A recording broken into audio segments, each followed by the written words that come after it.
Hello, and welcome to US History and Elections, where today I'm going to be making my first prediction video, where I use my personal opinions and polling data to form what I believe will happen.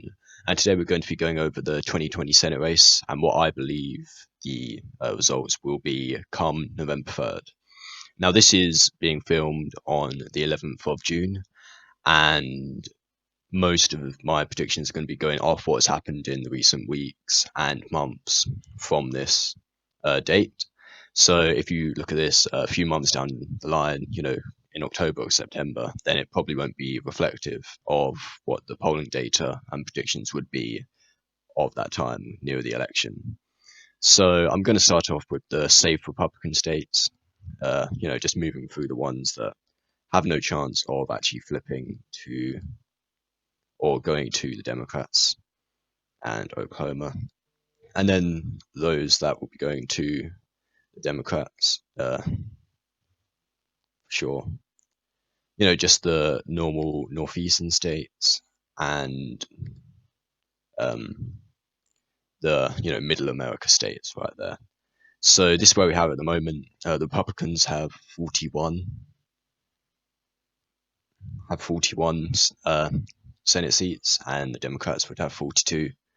And most of these are still going to be likely in one party's direction. So the Republicans likely states are going to be Kentucky, South Carolina. Any others I could probably put in this? Georgia's David Perdue seat. And the Democrats' likely states are going to be Minnesota, Virginia, and I think New Hampshire. Despite there's not really been like a key Republican challenger for Jeanne Shaheen in New Hampshire, so I cannot see that going to the Republicans, especially given that she's quite a popular senator in the top 10 nationwide. So this is how we have at the moment. Is it 10? Yeah, 10 state or 10 seats up for grabs, and it's currently tied even at 45 Republicans and 45 Democrats. Now, I'm going to be going into the lean Republican states that I think are going to go to Republicans.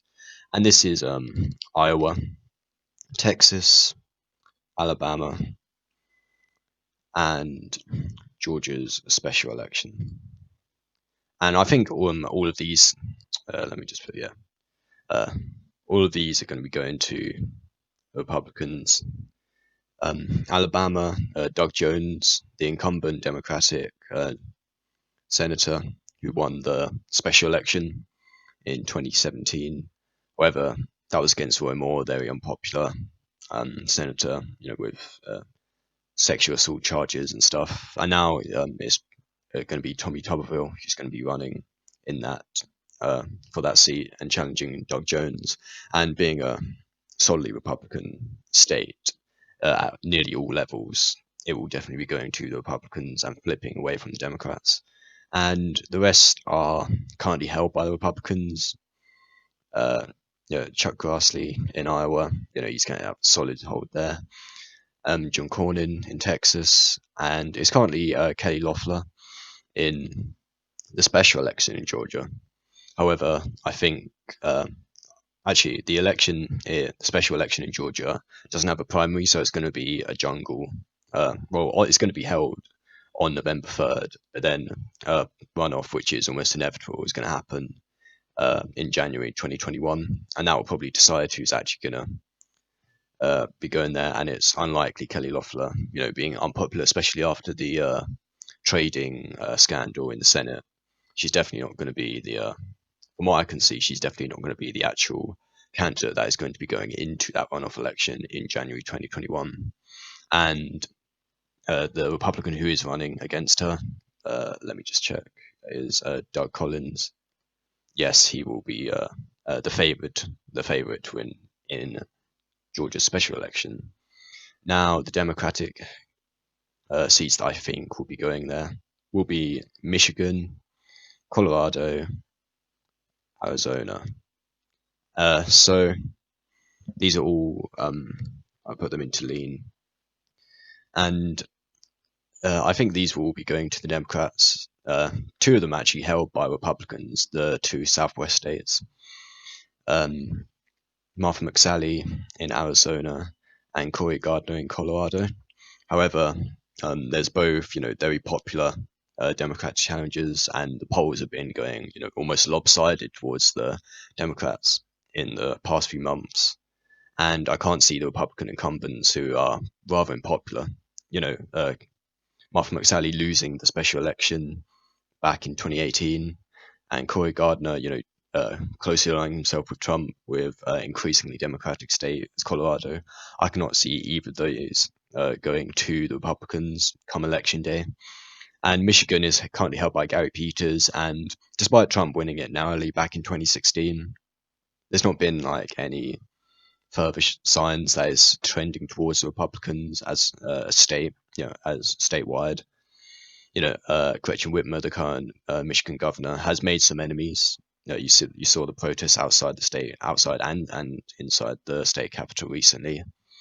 However, I still think Gary Peters is, he's uh, widely liked. He's not the most popular senator by any means, but he's not unpopular. And this is where we're currently at: 49 Republican senators and 48 Democratic senators. And it comes down to these three states in the end. And this is, what I believe will actually happen on election day, judging by 11th of June, what is going on now.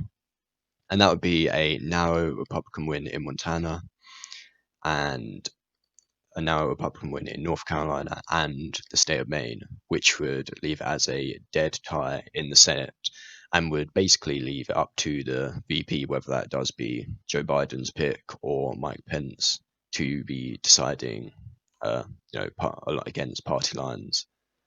And I'm going to say Montana is going to go to Republicans just because they already have a Democratic senator. In presidential elections, Montana is definitely going to be going to the Republicans, no questions asked. However, they do prefer to vote down ballot compared to their surrounding states like North Dakota, Wyoming, and Idaho. But even though they have Steve Bullock, who gained national attention during his 2020 run for the Democratic nominee, I don't think it's going to be enough just to, get the edge of the Republican incumbent. Whether, come election day, that definitely could change. And especially with these two other states, North Carolina and Maine, these could definitely change, within a month, let alone when we're actually coming up to November 3rd. And I'm going to say Maine is going to go to Democrats because Susan Collins, from being, a widely, respected and popular senator, her approval ratings had dropped significantly in the last year or two, siding with Trump on many key issues such as the Brett Kavanaugh confirmation. It's just ruined her reputation in the state. And I can't really see her at the moment, coming back in the polls as where is it? Yeah. So the polls at the moment, look, these were about a year ago, and they all had Susan Collins to win, but recently it's been going, very heavily in favor of the Democratic presumptive challenger, Sarah Gideon. And that is why I can't really see Susan Collins at the moment, gaining enough steam to come back from that negative position. And the same in North Carolina. Barack Obama won that back in 2008, but it's been going to the Republicans for the last 2 years, for the last two presidential elections. And Tom Tillis narrowly beat the Democratic incumbent in his last election, and this will be his first re-election. And he's up against Cal Cunningham, and the polls have been, overwhelmingly in Cal Cunningham's favor recently. Of course, that could change. However, it's still very tight. That's why I have it in the tilt margin. But I feel like the Republicans nationally have, not put much effort into North Carolina. They've been focused on Arizona. They've been focused on winning back Alabama and Maine and focusing on Maine. But North Carolina hasn't seen that much attention in the state. And I feel like at the end of the day, Cal Cunningham can come away with a very narrow victory over the Republican incumbent, which would give the Democrats, I believe, 3 gain seats overall, a net gain of 3. And it would even the Senate up to a 50-50 tie, which would then, like I already explained, leave the deciding vote in the hands of the vice president, whoever that will be. So, thank you for watching. Hope you enjoyed the video. Remember to like, comment, and subscribe, and I will see you all again soon.